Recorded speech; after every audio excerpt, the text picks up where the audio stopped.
Nagpapanik buying na po ang ilang mga tiga Zamboanga. Nangangamba silang baka sila maipit sa gulot, baka sila maubusan na makakain. Mula pa rin to sa lungsod ng Zamboanga, live din po ito. Nakatutok si Ian Cruz. Ian. Yes, Mike, nandito ako ngayon sa Santa Catalina, dito nga sa Zamboanga City. At Mike, dito sa kinaroroonan ko ngayon ay napakaraming mga miyembro ng militar mula sa Hanay na mga taga-Philippine Marines at Philippine Army. Mike, marami rin dito mga nakalatag na mga tangke tulad na lamang itong aking nasa likuran. Sa lugar kasing ito ay nandito nga yung mga paksyon o yung paksyon ng MNLF kasama ang kanilang mga bihag na sibilyan.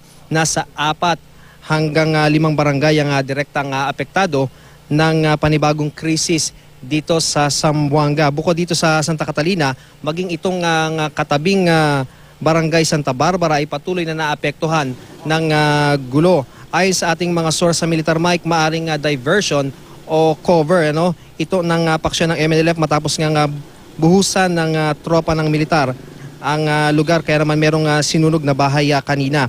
Marami na nga tayong mga residente na nakita nagsisialisan, Mike. Nasa 20% na lamang daw ng populasyon ang nandirito ngayon. Takot daw ang mamamayan ang namamayani sa kanila, kaya naman napilitan silang lumikas, lalo't naririnig nila ang mga putok ng baril. Kanina nga, Mike, habang nag-interview tayo ay nakarinig na naman tayo ng mga putok ng baril.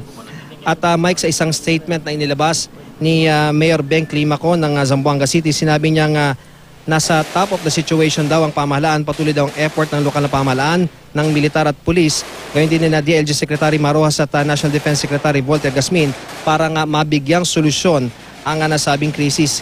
Kaninang umaga, 5 katao, Mike, bilang na nga yung 4 na bata na naging hostage ay inirelease sa barangay Talon-Talon na hindi rin kalayuan sa lugar na kinaroroonan natin ngayon. Naka-defensive position sa ngayon ang tropa ng pamahalaan, pero sa kabila nito ay nasugatan matapos samaan ng balang pulis na si PO2 Baginda sa kanyang left thigh.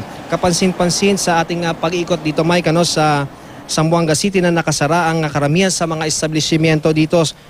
May panic buying na nga na dahil nga iilang grocery lamang yung nagbukas, kaya naman ang Crisis Management Committee ay umapila sa mga establishmento gaya ng mga groceries, pharmacies at mga gas stations na magbukas na kaninang hapon. Lalo na nga, Mike, yung mga area na malayo naman dito sa conflict area. Sa ngayon, Mike, ang latest na ibinigay na impormasyon sa atin ng city government ay standing pa rin daw, Mike, yung curfew. May pinatutupad kasing curfew dito mula alas 8 ng gabi hanggang alas 5 ng madaling araw.